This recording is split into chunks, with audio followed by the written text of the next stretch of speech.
అయింది. ఇప్పటికీ కాల్లో ఈ ఎడం కాల్లో రాడ్ ఉంది ఇప్పటికీ కూడా. అలాంటి సందర్భంలో చనిపోవాలి. నన్ను మొట్టమొదటిగా టీవీలో పాడించింది, తేజ ఛానల్లో పాడించింది అన్నా జోషి గారు. నేను ఎవరిని వెళ్ళి పెద్ద పెద్ద స్పీకర్ని వెళ్ళి అన్నా మీ కార్యక్రమంలో పాడతానని అడగను, ఎందుకంటే నాకు ఆ అలవాటు లేదు.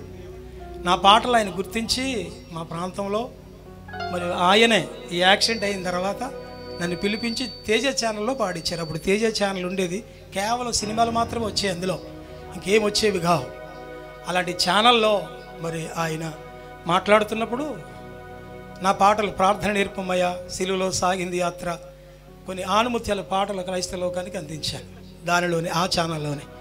కనుక 2003 మే నెల 10వ తారీఖున ఘోరమైన యాక్సిడెంట్ గురయ్యాను. చనిపోవాలి, కాలు 2 కింద అయిపోయింది. కానీ దేవుని మహాకృపను బట్టి నేటికి బ్రతికిస్తూ మరి మధ్య మధ్యలో అనేక అవంతరాలు కలుగుతున్నప్పటికీ కొన్ని దినాలైతే స్వరం లేదు, కొన్ని దినాలైతే ఈ మధ్య స్వరం లేదు. చాలా బాధపడుతున్నాను, ఏడుస్తున్నాను. ఎన్ని హాస్పిటల్ తిరిగినా ఆపరేషన్ పడొద్దండి, చిన్న మా స్వరపీఠికలో పొక్కేసింది, ఆపరేషన్ చేయడానికి కూడా అనుకూలమైంది కాదు, అయినప్పటికీ చెయ్యాలి, గొంతుకు వస్తుందో రాదో, స్వరం వస్తుందో రాదో తెలియదు అన్నారు.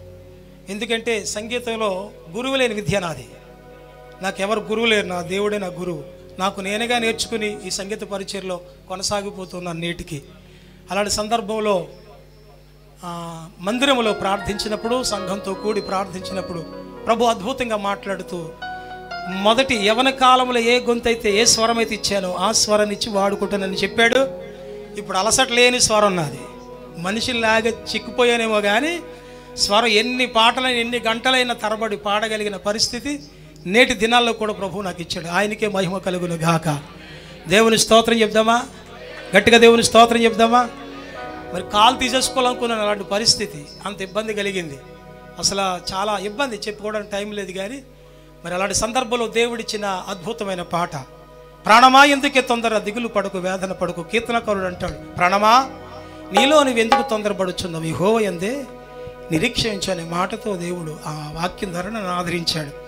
అదే పాట అనేకులకు, అనేక కుటుంబాల్లో క్యాన్సర్ బాగుపడి, అనేక వ్యాధులు బాగుపడి నన్ను పిలుచుకుని సన్మానించుకుని కూడికి పెట్టుకుని ఈ పాట ద్వారా అనేక కుటుంబాలు దేవుని వేదికపై నుండి చెప్తున్నాను, గర్వం కాదు, నేను పాడిన లేదా నాకు ఇచ్చిన అనుభవమైన పాట అనేక కుటుంబాల్లో దేవుడు మేలు చేస్తున్నాడంటే అంతకంటే నాకు ఏం కావాలి?